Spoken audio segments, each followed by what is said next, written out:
It's the SKOR North Twins Show. All right, SKOR North Twins Show. We are back. We are back at Target Field.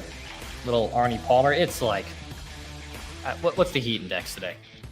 It's hot. I'm not complaining because April here is cold and brutal. The air quality is 156, so that's cool.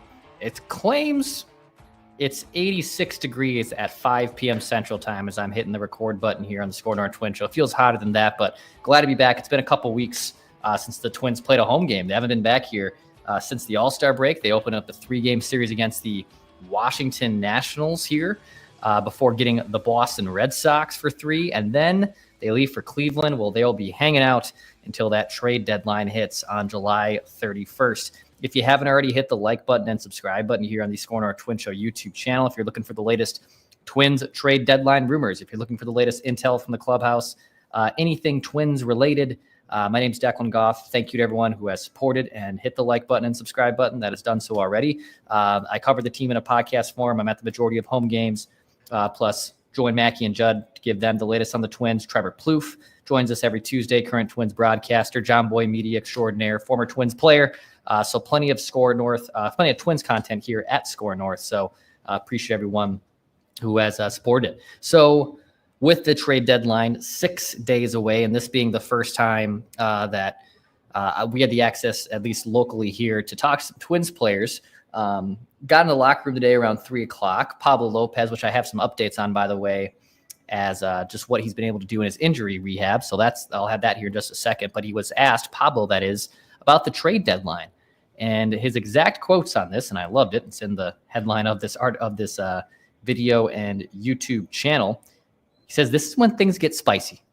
And that's what it is. This is when things get spicy. And to be honest, most deadline activity doesn't really start percolating until like the day of the trade deadline and then really in the last couple hours. In the last 24 hours here on July 25th, we've already seen 2 names that have been definitely up there in terms of deadline names to watch get moved. Josh Naylor goes from Arizona to Seattle. And then also on Friday afternoon, Ryan McMahon goes from Colorado to New York. So definitely not like the biggest household names, but 2 guys who were probably certainly bound to be traded at the deadline already off the board. I think that's if you like activity at the trade deadline, I think that's good. I think it's good for business. I think it's good for the sport. I know there's probably people that are watching this show, or maybe you hate watch this show, or you just ignore this show saying, I can't wait for the trade deadline to be over because it's so silly that you talk about this kind of stuff. This is one of the most exciting times in baseball. Of course, I'm going to talk about it. And the Twins are in a really particular position where they likely are selling, but like what happens if they run into 6 games in a row here with a reeling Tigers team and still kind of an opportunity to get a wild card spot. So this is a fun time, and it does get spicy, to Pablo's point. Get spicy reactions, get spicy movement. We get hypothetical type of trades. So yeah, I mean, these next 6 days are pivotal for the Twins to figure out what they do at the deadline. You know, this Nationals team isn't too good, so that's one thing. But also, you know, they get to figure out if deadline activity has already started, do they want to start accelerating that process themselves? And Derek Falvey, Jeremy Zoll, and this organization, right? So I think the fact there's already been moves, that tells you that we're going to probably see a very interesting trade deadline. You know, Rafi Devers got traded, like 6 weeks ago now. And I remember asking Falvey about that. And he said, you know, that's a one-off. And because I thought, well, does this spark something early? And he said, I highly doubt it. He was right. He's obviously a lot smarter than I am with this type of stuff. And it doesn't really start percolating typically till, like, again, the day of and the day coming into the trade deadline. Well, we've already seen 2 names who are big power bats that are likely going to help surging playoff teams, and they've already been off the board. By the way, how that relates to the Twins, we'll get circled back here. You're probably wondering, like, why the hell are we talking about Josh Naylor and Ryan McMahon? Well, the going rate for Josh Naylor and Ryan McMahon, here's what those teams, the Yankees and the Mariners, gave up, and then how that relates, by the way, to the Twins. So let's start with the Naylor trade, because I think that one is a little bit more likely. So Naylor's a big power bat. He's got some serious pop, plays first base. And he goes from Arizona to Seattle for the 13th and 16th best prospects. So 2 top 20 guys, one of them being a top 15 guy. again, you have to also remember that prospect pools are not equal just because the 13th prospect in the Mariners system is definitely not the same as the 13th prospect in the Twins system. But that is at least some reference point. The Twins have a lot of rental players and guys that can help playoff teams. Willie Castro, Harrison Bader. So that's kind of the first sticking point. That's what those guys went for. So again, it's not the perfect science to use, but it at least gives you a measuring stick of when you're trying to make hypothetical trades. And look, everyone's guilty of this, but you're not going to get the 5th to 3rd best prospect for a rental type of player like that. So the fact that's already out there, okay, that's talking point number 1 into the ground of what that would take. I saw Buster Olney today saying the Astros are looking for someone who can play left field and second base. And obviously Jose Altuve has gone on the left. He has been a disaster there. The defensive metrics bear that out. The Astros are the worst team from a defensive run save standpoint in left field, in large part because of Altuve. The Twins have a guy in Willie Castro who's a switch hitter, can play second and left, obviously almost every day or wherever you want to put him. Can play some third. So I would bet, again, I don't know what conversations are taking place, how serious that is. Houston's probably picking up the phone and has already called the Twins and asked about the availability of Willie Castro. And then that makes some sense. So do you get a 13th or 16th best prospect? I guess we'll have to wait and see. But yeah, that's one sticking point in a trade that could happen. Ryan McMahon, on the other hand, so he has he's got a hefty contract, I think like $16 million is what it is. And he has some term left on that deal, I think 2 years after this. He goes from Colorado to the Yankees for the 8th, so a top 10 prospect, and the 21st prospect. Now the Yankees can easily absorb some of that salary, right? Because they're the Yankees. But a top 10 prospect for a controllable third baseman. I thought Castro actually might be a fit for the Yankees. That might take them off the Willie Castro train. Maybe I'm wrong. They could still use Willie Castro, I guess. But that's a guy with term left. The Twins, I know Matt Wallner and Trevor Larnach's names have come up a little bit in national reports. I believe Bobby Nightingale Jr. of the Star Tribune, he said, don't be surprised if maybe those two guys' name who have a lot more term and I believe arbitration left, they could be discussed in trade deadline talks. And that's certainly a possibility. But as the Twins get closer to the trade deadline, I would bet the guys that go or the ones that are going to get the most calls are Willie Castro, we just talked about, Harrison Bader, and then obviously Griffin Jax and Yohan Duran.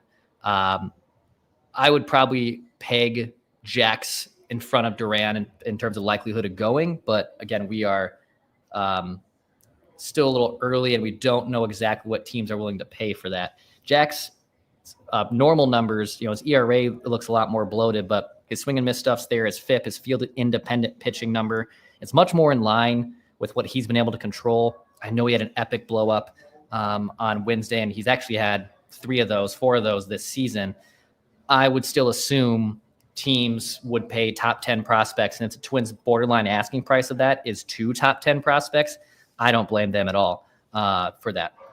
Actually, let's see here. The is it Alina American says Castro and Jax keep Duran and Bader.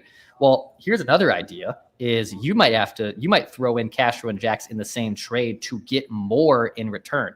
So for example, if we just saw Naylor go for the 13th and 16th prospect, let's split it down the middle. Let's say Willie Castro is worth the 15th best prospect. Well, now you throw in Jax. Okay. Now you're getting a lights out 8th inning reliever, possibly a setup, a closer. You're getting a switch hitter who can play multiple positions. That 15th best prospect price just went up significantly. So that could help you bridge the gap to get the prospect pool or the asking price that you're looking for. So that's also a thing. Saw this from, I believe it was Jim Bowden on The Athletic. He floated this crazy trade idea from the Dodgers. By the way, if you like all this stuff, hit the like button, subscribe button. Throw me your random trade ideas, whether they're sensible, not sensible. Put them in the comments either here or when you're consuming this video afterwards. You can tweet them at me too. I'll be ready to react to them. So Jim Bowden, former MLB GM, he concocted a trade between the Dodgers and the Twins. Bowden proposed a trade that would send Duran, Jax, and Castro to the Dodgers for 20-year-old outfielder. I think it's Jose DePaula. Left-handed pitcher Jackson Ferris. More on him in just a second. And right-hander Bobby Miller. And outfielder, I think it's Duran Elkins. He writes that when they constructed their roster, the Dodgers probably didn't think they need to improve the bullpen at the deadline. They spent a lot this offseason loading up on relievers, but their plan was foiled by injuries and ineffectiveness. So, if they're asking for 2 top 10 prospects, DePaula is a top 25 prospect league-wide. Ferris is this big, tall lefty. A lot of swing and miss and strikeout stuff. His ERA of 4.54 might look a little ugly, but a ton of swing and miss, and has actually been pitching a lot better recently. So you would get 2 top 10 prospects there, but you'd be giving up both, right, of Duran and Jax, and I think Castro too is even included in this trade. So it's a crazy big trade. So you'd probably be able to get a little bit more. But yeah, like that wouldn't surprise me either if some of these guys are kind of thrown in together into a trade to make something like that happen. So it's going to be fun, going to be an absolute blast. I love that Pablo called it, spicy season. Speaking of Pablo too, before I get some let me go here as I look at my scribbled notes on my phone. Rocco said he hates talking about the trade deadline because he doesn't focus on it. He's focused on Mackenzie Gore, for example, the Nationals tonight. He's focused on how do I beat the Dodgers and intentionally walk Ohtani, only for that not to work. He's focusing a game at a time. But he also doesn't like to talk about that stuff. It gets in players' heads, becomes an issue, and that's kind of not what he likes to do. So let's get in some roster notes here just from the clubhouse, getting some intel and getting some information, talking to some players and coaches. Here's what they kind of had to say. Let's go with the Pablo stuff, I guess, since we were just talking about him. So Pablo has begun throwing. He is throwing 3 sessions, I believe, at 90 feet and 120 feet. And then he'll get a couple sessions on the mound. So he's throwing at level ground and not just like playing catch. He's rearing back and firing. He's trying to see where that arm is at, throws, rests for a day, does it again the next day if things go according to plan. He actually said he's checking all the boxes that he's in line to get back to the mound. So he is checking the necessary boxes to hopefully make a return to the Twins at some point this season. He said he has some pump, was his exact words. He has some pump behind it, throwing on that flat surface. If all goes well, he will eventually move to the mound. And then you can just kind of deduct what's next from there. From the mound, body feels good, arm feels good, probably then goes on a rehab assignment to make sure everything is good and ship shape. You're still looking at September. Maybe he's ahead of schedule, but probably I think more likely September. Also, you got to figure out where the Twins at. Are they in contention? Are they able to be back into this where they need Pablo Lopez? That's obviously the goal. But he is starting to throw again, which is good on a flat surface, and he's checking all the boxes necessary to returning to the mound. On Royce Lewis, so there was that talk that Royce and Rocco had on Sunday. And ever since then, Rocco and Royce Lewis have been meeting every single day in Rocco's office, whether it's on the road or the one here, just kind of talking and shooting the bleep, not even just talking, what am I doing right at the plate? They're having fun conversations about life. In the last 5 games, Royce has 7 hits, 3 home runs, 6 RBI. He's looking more and more like the player, obviously, that was the number 1 overall pick and was such a force for them for the first half of last year and in 2023 when healthy. And when you kind of look at those numbers too throughout July, again, hitting almost 300 and 865 OPS. He's just looking more and more like the player that we know Royce Lewis is accustomed to being. Even with an injury list in there, you just go back to the last almost now 100 at-bats, 931 OPS, hitting 330, 4 home runs, 16 RBI. The power is back. And honestly, not striking out, 9 walks to 11 strikeouts, which is huge. So he's seeing good pitches. He's laying off the bad ones. It's all good things there for Royce, who's feeling good at the plate. You see that confidence from him. Once he starts taking off, obviously things are going to be pretty good there for him. So he's seeing a lot of well-struck balls, but Rocco and Royce meeting every day. Just they won't divulge us what those meetings are. They'll keep that between manager and player. Got to respect that. But good for Royce to get back on here. If Royce Lewis gets hot, I know Mackie threw this out here. I think it was yesterday on the SKOR North Twins Show.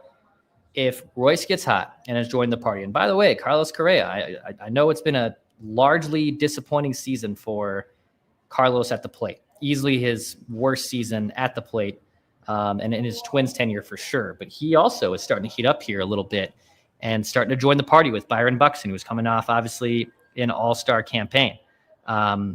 If you go back, let's see here, same kind of time period, he has more at-bats. But Carlos Koreah, since the beginning of June, is hitting 291, getting on base a lot. And again, is starting to join that party, right? That's pretty big for him. So if Carlos Koreah joins the party and Royce Lewis is joining the party and the Tigers, who are reeling now, only 8 games up and lost 9 of 10, that's where this front office might not even make a move. Now, I think they can make moves and still remain relevant into the conversation because you're not trading Buxton, you're not trading Koreah, you're not trading Royce Lewis, and you can still make kind of those sideways moves, trade a Harrison Bader, maybe a Willie Castro, and I know that would take a linchpin out of your lineup and your defensive, obviously, setup, but this team could still be just fine without them while still putting assets towards the future. I think it's more likely the Twins are not a playoff team. If you're asking me right now, I think the Twins are in the playoffs come the end of the season? No, I don't. I don't think so. They're 5 games back. I just don't. I think it's too much to overcome, and it's a little too late. But is there a world where it does happen? Certainly there is. But I think it's more likely than not that they're selling at the deadline. I think by this time next week, we'll be having a conversation, likely on a Friday, maybe from home here, or not from Target Field, but from the home office, and just recapping what happened at deadline. They probably did trade a Castro or a Bader. I think Joe Ryan's not getting traded. I think Castro, Bader, Duran, and Jax are the 4 guys, and Coulomb, I'll throw Danny Coulomb in there too, that are most likely to be moved. I don't think the guys with term in Larnach and Wallner are going anywhere. Royce Lewis isn't going anywhere. Buxton and Koreah have no trade clauses. They'd have to get absolutely blown away to trade Joe Ryan. So I think that's where I'm at. G-Baby here in the YouTube comment section says we need another random 10-game winning streak. What's crazy is, again, Washington's bad. They can easily sweep Washington. I shouldn't say easily, but they can. It's in the cards. They sweep Washington. Then you take 2 out of 3 against Boston, who came into the All-Star break hot, but has since kind of cooled off here in the last week since coming back to life. That's 5 out of 6. And then the asking price goes up, and I don't know if the Twins, again, make the trade. I still think you can trade. I think you can sell off a piece or 2 and still be okay. But that's for the front office to decide. Going to be a very tough decision for them and Derek Falvey and Jeremy Zoll and the whole crew. We'll be ready to react to it, though. Whatever trade happens here on the SKOR North Twins Show, I'm excited to see where that goes. Carson on our YouTube channel says, what is Danny Coulomb worth? I think just straight up alone, Carson, I think he's probably worth a 20 to 25th best prospect. Now, if you pair him with someone with Jax or Duran or with Castro or Bader, you might be able to get a little bit more there, but I think that's probably what you get for him. Greg says, just like when we swept the Rockies, when I say we can sweep the Nationals. Yeah, like that. And also, what if they get swept? All right. I just gave you the positive scenario of, all right, they win 5 of 6.